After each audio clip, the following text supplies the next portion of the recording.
WhatsApp guys, तो welcome back to our channel few minutes movies. कहानी की शुरुआत होती है एक ब्लैकवुड नाम की कंपनी से। वो कंपनी एक ऐड चलाती है जिसमें वो बताते हैं कि वो लोग एक ह्यूमन ट्रायल कर रहे हैं अपनी एक न्यू मेडिसिन के लिए। अगर किसी को भी इसमें पार्टिसिपेट करना है तो वो लोग आ सकते हैं, जिसके बदले में उन्हें अच्छे खासे पैसे मिलेंगे। अब हम सबसे पहले इस कहानी के मेन कैरेक्टर को देखते हैं, जो कि इस टास्क में हिस्सा लेने वाली एक लड़की थी और उसका नाम क्लेयर था।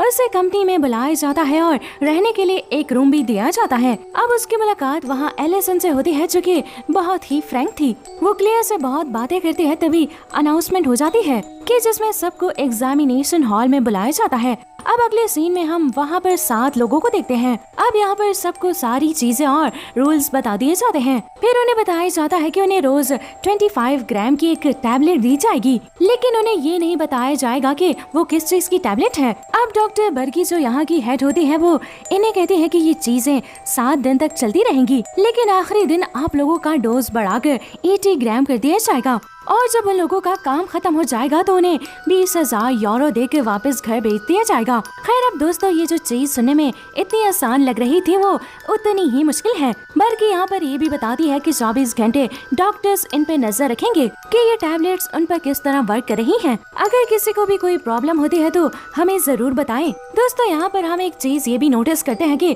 यहाँ एक भी कैमरा नहीं लगा हुआ, जो कि बहुत अजीब बात है, और ना ही उनके मोबाइल में नेटवर्क्स आ रहे हैं। अब इस सब के बाद इन लोगों को पहली डोज दी जाती है। यहाँ पर जो भी लोग होते हैं वो गरीब फैमिली से बिलोंग करते हैं या किसी बड़े लोन से फंसे हुए हैं, जिसका फायदा इनसे ये कंपनी उठा रही है। अब ये सभी लोग बैठकर खाना खा रहे होते हैं, जिसमें एक लड़का क्लेयर को बताता है कि मैं पहले भी यहाँ पर आ चुका हूँ, जिसकी वजह से मुझे यहाँ से बहुत सारे पैसे भी मिले थे। अब रात के वक्त इन लोगों का सारा चेकअप किया जाता है, फिर ये सब लोग सोने के लिए चले जाते हैं। लेकिन क्लेयर की रूममेट एलिसन बहुत ज्यादा बोलती है, जिसकी वजह से क्लेयर को नींद नहीं आ रही थी और उसे इरिटेशन भी हो रही होती है। हम देखते हैं कि बीच बीच में क्लेयर को बार बार उल्टी आ रही है। जिस वक्त वो उल्टी करके वहाँ से आ रही होती है और उसे वहाँ आमिर भी मिलता है, उसकी भी सेम यही हालत हो रही थी और शायद उस टैबलेट की वजह से हो रही थी। यहाँ पर आमिर बताता है कि वो एक मेडिकल स्टूडेंट है और वो इस कंपनी में इंटर्नशिप लेना चाहता है, इसलिए वो यहाँ आया है।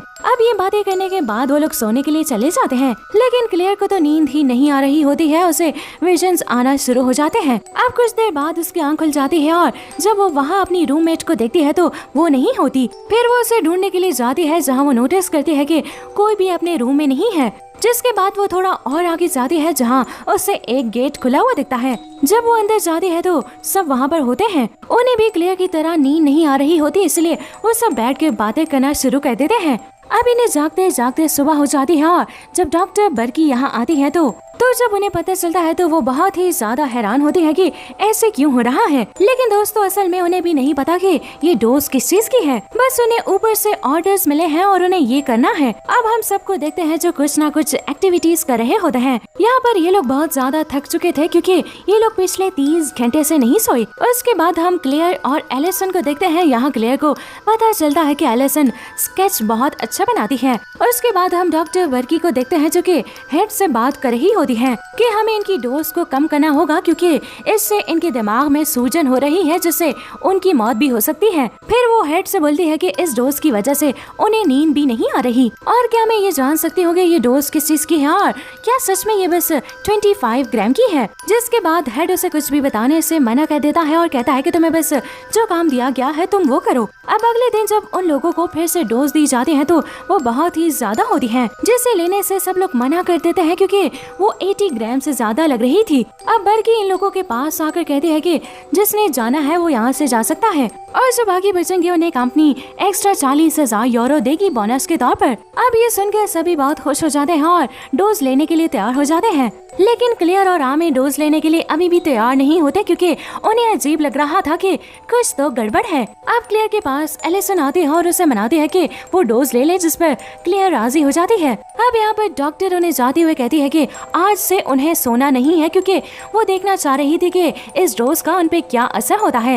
यहाँ सभी लोग कुछ पैसों के लिए इतना खुश हो रहे होते हैं क्योंकि उन्हें ये नहीं पता कि वो लोग आखिर क्या खा रहे हैं। अब ये लोग बहुत एंजॉय करके रात में एक साथ बैठ कर बातें करते हैं। जिसमें एलिसन कहती है कि यहाँ से बाहर निकलने के बाद वो सबसे पहले अपने घर वालों का कर्जा चुकाएगी और यहाँ पर क्लेयर कहती है कि वो अपने लिए एक घर खरीदेगी। अब हमें आमिर को दिखाया जाता है जिससे शक होता है, इसलिए वो एक डॉक्टर के रूम में जाकर सभी रिपोर्ट्स चेक करता है। यहाँ पर आमिर देखकर हैरान हो जाता है क्योंकि डोज की वजह से उन लोगों का दिमाग डैमेज हो रहा है। यहाँ ये भी बताया हुआ था कि अगर वो गलती से भी सो गए तो वो लोग मारे जाएंगे। अब हमें क्लेयर को दिखाया जाता है जो एलिसन के पास जाती है। एलिसन एक कोने में बैठी हुई थी, लेकिन वहाँ पर क्लेयर देखती है कि एलिसन सो चुकी है और दोस्तों सोना नहीं था। तभी उसकी आंखों से खून आने लगता है और उसे मिर्गी के दौरे पड़ने लगते हैं और फिर वो मर जाती है। फिर पूरी कंपनी की रेड लाइन ऑन हो जाती है और ये देखकर डॉक्टर फौरन एलिसन के पास आ जाते हैं और ये देखकर वो घबरा जाती है। फिर वो सभी को अपने पीछे आने का कहती है और सब लोग एग्जिट गेट की तरफ जाने लगते हैं, लेकिन एग्जिट गेट बंद होने लगता है और वो बहुत कोशिश करते हैं कि गेट खुल जाए मगर वो नहीं खुल पाता और फिर उसमें दब के डॉक्टर बर्की की मौत हो जाती है और वो जाते जाते सबसे माफी मांगती है क्योंकि ये सब उसी की वजह से हुआ था। यहाँ पर आमिर सबको बताता है कि उन्हें जो डोज दिया गया है उससे वो लोग अपनी मौत को दावत दे रहे हैं जिससे उन्हें नींद आ जाएगी, लेकिन उन्हें सोना नहीं है। फिर आमिर कहता है कि मेरे पास एक आइडिया है, ना तो हमें कुछ खाना है और ना ही कुछ पीना है, बस हमें नमक को इनहेल करना है जिससे हमें नींद नहीं आएगी। अब ये सभी लोग नमक को इनहेल करने लगते हैं क्योंकि उन्हें किसी भी तरह 24 घंटे तक जागना है। लेकिन यहाँ पर सबको नींद आना शुरू हो जाती है क्योंकि ये लोग 4 दिन से सोए नहीं हैं। फिर आमिर कहता है कि जैसे ही हम बाहर निकलेंगे तो हमें सीधा हॉस्पिटल जाना होगा जिससे हम बच पाएंगे। अब पॉल यहाँ की सारी एक्टिविटीज को रिकॉर्ड करने लगता है ताकि इन लोगों के साथ यहाँ जो भी हुआ है वो सबको पता चल सके। अब क्लेयर की तबीयत खराब होना शुरू हो जाती है क्योंकि उससे बार बार एलिसन की याद आ रही होती है। हमें अब रे को दिखाया जाता है जो सबसे थोड़ा नमक मांग रहा होता है क्योंकि उसका खत्म हो गया था, लेकिन कोई भी उसे नमक नहीं देता क्योंकि यहाँ सबको अपनी जान बचानी थी। अब हमें मार्कस को दिखाया जाता है जिसे विजन्स आ रहे होते हैं मगर वो तो कब का मर चुका होता है। जी हाँ दोस्तों, वो वॉशरूम में गया था और उसकी आंख लग गई थी जिसकी वजह से उसका दिमाग फट गया था। यहाँ क्लेयर की हालत भी अब ठीक नहीं होती है और अब सभी की आंखें बंद होने लगी थी, लेकिन अभी भी 16 घंटे बाकी थे। फिर हम वेनेसा को देखते हैं जो अपने आप को तकलीफ दे रही थी और अपने हाथ को आग से जला रही थी ताकि वो जाग सके। अब आहिस्ता आहिस्ता टाइम बढ़ रहा है, लेकिन उन सबको अब बहुत ज्यादा नींद आने लगी थी। अब इस सबसे क्लेयर तंग आ जाती है। फिर वो सबसे आगे कहती है कि हमें कुछ करना चाहिए क्योंकि तुम लोगों को ऐसे लग रहा है कि 24 घंटे के बाद ये लोग यहाँ से हमें जाने देंगे, मगर मुझे ऐसे नहीं लगता। अब क्लेयर सबके सामने एक मैप को रखती है और कहती है कि सबसे पहले हमें इस सामने वाली दीवार को तोड़ना होगा जिससे हम बाहर निकल सकें। जिसके बाद ये लोग उस दीवार को तोड़ने लगते हैं, लेकिन वो तो टूट जाती है पर उसके पीछे एक लोहे की दीवार होती है जिसे तोड़ना नामुमकिन था। यानी कि आमिर की बात सही थी, लेकिन उसे कैसे पता? ये बात रे और वेनेसा के दिमाग में घूमने लगती है। यहाँ पर उन्हें ये लग रहा था कि आमिर उन लोगों से मिला हुआ है और वो नकली दवाइयाँ ले रहा है जिसकी वजह से उसे नींद भी नहीं आ रही है। दूसरी तरफ क्लेयर आमिर के पास जाकर उससे बात करने लगती है, लेकिन आमिर उसे एक पेपर देता है जिस पे लिखा होता है कि ये लॉकडाउन उसी की वजह से लगा है क्योंकि उसने सिस्टम से फाइल कॉपी करने की कोशिश की थी, जिसके बाद वो जीना नहीं चाहता क्योंकि उससे गिल्ट हो रहा था कि उसकी वजह से ये सब यहाँ पर फंस गए हैं, इसलिए वो सोने चला जाता है। लेकिन क्लियर उसे समझाती है और कहती है कि अगर तुम्हें तुम्हारी गलती पर पछतावा है तो कुछ ऐसा बनाओ जिससे हम लोग जाग सके।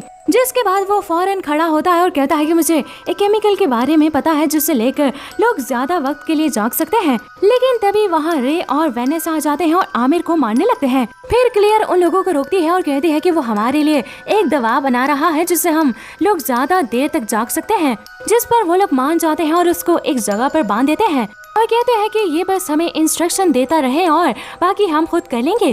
अब कुछ देर के बाद वो लोग केमिकल बना लेते हैं, पर यहाँ अभी भी उन दोनों को आमिर पर शक था, इसलिए वो दोनों प्लान बनाते हैं कि हम केमिकल की जगह उसको कोई और इंजेक्शन लगा देंगे जिससे वो सो जाएगा और मारा जाएगा। अब वेनेसा इंजेक्शन लेकर आमिर को लगाने जा रही होती है, तभी उसको विजन्स आने लगते हैं और उसकी आंख लग जाती है जिससे वो वहीं मर जाती है।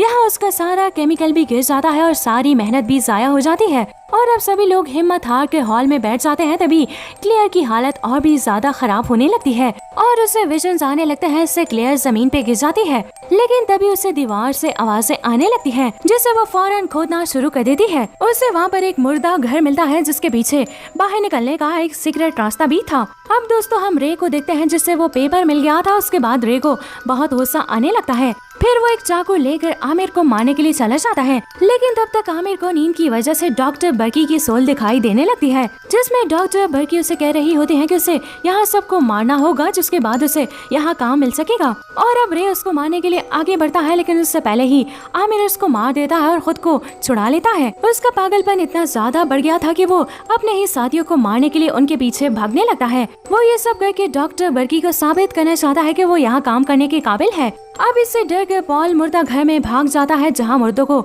जलाया जाता था, लेकिन वहाँ पर खुद ही आग लग जाती है, जिससे वो कुछ देर में ही राख बन जाता है। अब क्लेयर और आमिर भागते हुए हॉल में आ जाते हैं और उन दोनों को बहुत नींद आ रही थी, इसलिए वो लोग वहीं गिर जाते हैं। अब तभी वहाँ के गेट खुलते हैं, क्योंकि लॉकडाउन का टाइम खत्म हो चुका था। और अब हम कुछ लोगों को अंदर आता हुआ देखते हैं, जिनके पास गन्स भी थी। वो अंदर आते ही सबसे पहले आमिर को शूट कर देते हैं, क्योंकि अगर वो जिंदा रहा तो उनकी कंपनी के लिए मुसीबत बन सकती है। तो दोस्तों क्लेयर ने यहाँ पर सही कहा था कि ये लोग उन्हें कभी भी बचाने वाले नहीं हैं। जब क्लेयर ये देखती है तो वो सबकी डेड बॉडी के साथ लेट जाती है, जिससे उन्हें लगे कि वो भी मर गई है। फिर वो क्लेयर को भी ट्रक में डाल के लेकर जाते हैं। फिर रास्ते में क्लेयर उठ जाती है, जिससे देखकर ड्राइवर डर जाता है। उसकी गाड़ी अनबैलेंस हो जाती है और उसका एक्सीडेंट भी हो जाता है। यहाँ वो दोनों ड्राइवर बेहोश हो जाते हैं, लेकिन क्लेयर होश में थी, इसलिए वो रोड पर चलने लगती है। तभी उसे नींद आ जाती है। दोस्तों कहानी अब यहाँ से सीधा शिफ्ट होती है हॉस्पिटल में, जहाँ हम क्लेयर को एडमिट देखते हैं। तभी पीछे से एक आवाज आती है कि डॉक्टर बर्की के ब्लैकवुड ट्रायल के बारे में उन्हें कुछ मालूम नहीं था, इसलिए अब जितने भी लोग मरे हैं और जिनकी क्रिटिकल कंडीशन है वो उनकी फैमिलीज का सारा खर्चा उठाएंगे। ब्लैकवुड हमेशा से ही अच्छी और सस्ती दवाइयाँ बनाती आई है। दोस्तों ये कंपनी इस बार भी लोगों को बेवकूफ बना देती है और कंपनी ने बड़ी आसानी से अपनी पावर से अपने गुनाहों को साफ कर लिया था। और दोस्तों इसी के साथ ये मूवी दी एंड हो जाती है।